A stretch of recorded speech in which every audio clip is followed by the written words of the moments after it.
আসসালামু আলাইকুম রহমতুল্লাহি ওবরাকাতুহু। আলহামদুলিল্লাহ ওসসালাতু ওয়াসসালামু আলা রসুলিল্লাহি ওবাদ।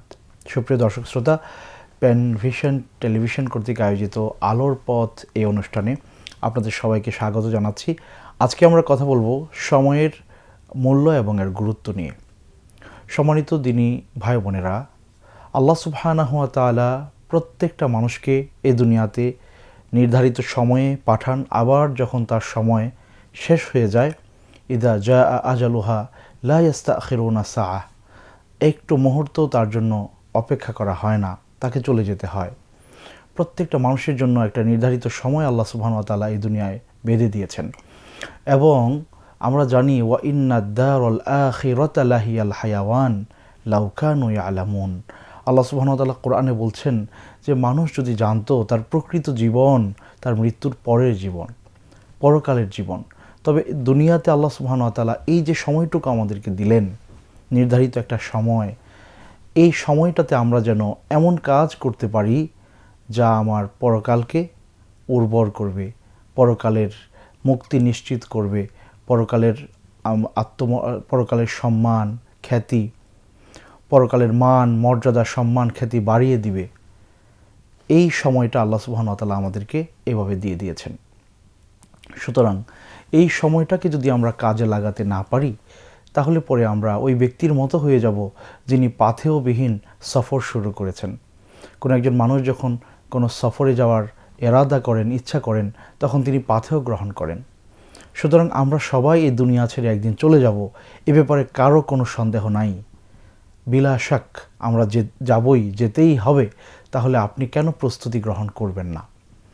আল্লাহ সুবহানাহু ওয়া তাআলা পবিত্র কোরআনে আমাদেরকে কি বলছেন? ওয়াল আসর ইন্নাল ইনসানা লাফি খুসর ইল্লাল্লাযীনা আমানু ওয়া আমিলুস সালিহাত ওয়া তাওয়াসাউ বিল হক ওয়া তাওয়াসাউ বিস সবর।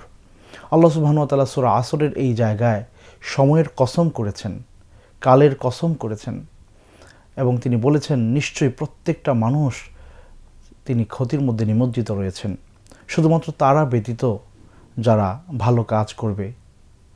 ইল্লাল্লাযীনা আমানু, যারা ঈমান এনেছে আল্লাহর প্রতি, আখিরাতের প্রতি, পরকালের জীবনের প্রতি এবং ঈমানের আরও যে দাবি, এই ব্যাপারগুলোর উপরে যিনি ঈমান এনেছেন এবং আমলে সালেহ করেছেন এবং ওয়াতাওয়াসাউ বিল হক ওয়াতাওয়াসাউ বিস সবর, কল্যাণের কাজে, ভালো কাজে, দ্বীন প্রতিষ্ঠার কাজে তিনি মানুষকে ওসিয়ত করেছেন, নসিহা করেছেন এবং একে অপরকে ধৈর্যের ওসিয়াত ওনারা করেছেন। তো এই যে মানুষগুলো যারা তাদের ঈমানকে শানিত করেছে, আমলে সালেহ করেছে, তারা সফল কাম, তারা তাদের সময়কে কাজে লাগাতে পেরেছে। আল্লাহ সুবহানাহু ওয়া তাআলা তার রাসূলকে কত সুন্দর করে বলেছেন, ফাইদা ফারাগতা ফানসব। হে রাসূল, আপনি যখন অবসর সময় আপনি পাবেন, তখন আপনি আপনার রবের প্রতি মনোনিবেশ করেন। সুবহানাল্লাহ, কত চমৎকার কথা। অর্থাৎ রাসূল করিম সাল্লাল্লাহু আলাইহি ওয়াসাল্লামের গোটা লাইফটাই ছিল দাওয়ামুখী। মানুষের কল্যাণে তিনি নিজেকে উৎসর্গ করেছেন আল্লাহর সন্তুষ্টির জন্য।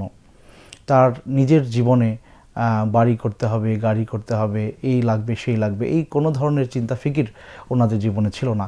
ওনাদের জীবনের টার্গেটই ছিল মানুষের কল্যাণ সাধন করা, কল্যাণ মানুষের কাছে পৌঁছে দেয়া, ঈমানের গুরুত্ব মানুষকে বোঝানো, ঈমানের দাবি মানুষকে জানানো এবং সে অনুযায়ী সমাজ বিনির্মাণ করা।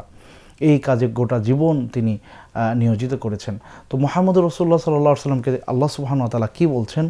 তিনি বলছেন যখন আপনি অবসর পাবেন, তখন এই সময়টাকে আপনি এমনভাবে কাজে লাগান যেটা আপনার রবের সান্নিধ্য আপনি লাভ করতে পারেন।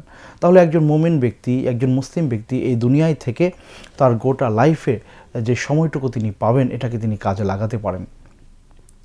অথচ রাসূল করিম সাল্লাল্লাহু আলাইহি ওয়াসাল্লাম আফসোস করে এক জায়গায় বলেছিলেন, হাদিসে আব্দুল্লাহ ইবনে আব্বাস থেকে বর্ণিত একটি বর্ণনা, তিনি বলছেন যে আল্লাহ রাসূল বলেন, নি'মাতানি মাগবুনুন ফিহিমা কাসীরুম মিনান নাস।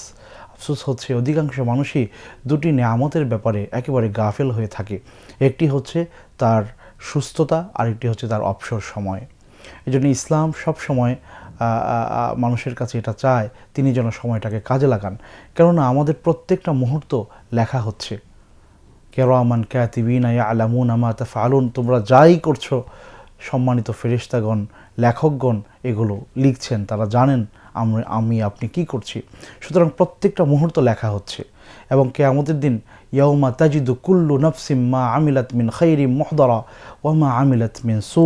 সূরা আলী ইমরানে আল্লাহ বলছেন প্রত্যেকটা মানুষ যা করবে, হোক ভালো হোক মন্দ, কিয়ামতের দিন সেটা সে দেখতে পাবে। সুতরাং আমাদের কাজগুলো লিপিবদ্ধ হচ্ছে, আমাদের এই কাজগুলো রেকর্ড হচ্ছে। সো এই কাজের উপরে ভিত্তি করেই আমাদের পরকালীন মুক্তি অনেকটা নিশ্চিত হবে। আল্লাহর রহমত আমরা যখন লাভ করব, জান্নাত, এবং সেই জান্নাতের মর্যাদা উন্নীত হবে আমাদের কাজের অনুপাতে।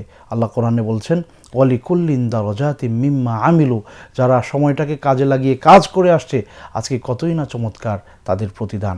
সুতরাং আসুন আমরা আমাদের এই সময়গুলোকে কাজে লাগাই, অবসরে নষ্ট না করি। কারণ আপনি যে সময়টা বেখেয়ালে নষ্ট করছেন এটা লিপিবদ্ধ হচ্ছে বাঁ দিকে, ডান দিকে লিপিবদ্ধ হচ্ছে না। আর আপনার যা ডান দিকে লিপিবদ্ধ হবে সেটাই আপনার জান্নাতে যাওয়ার পেছনে ওয়াসিলা হবে। আল্লাহ সুবহানাহু ওয়া তাআলা আমাদের সবাইকে সময় কাজে লাগানোর তৌফিক দান করুন। আমিন। ওয়াসাল্লাল্লাহু তাআলা আলা সাইয়্যিদিনা ওয়া নাবিয়িনা মুহাম্মদ। আসসালামু আলাইকুম ওয়া রাহমাতুল্লাহি ওয়া বারাকাতুহু।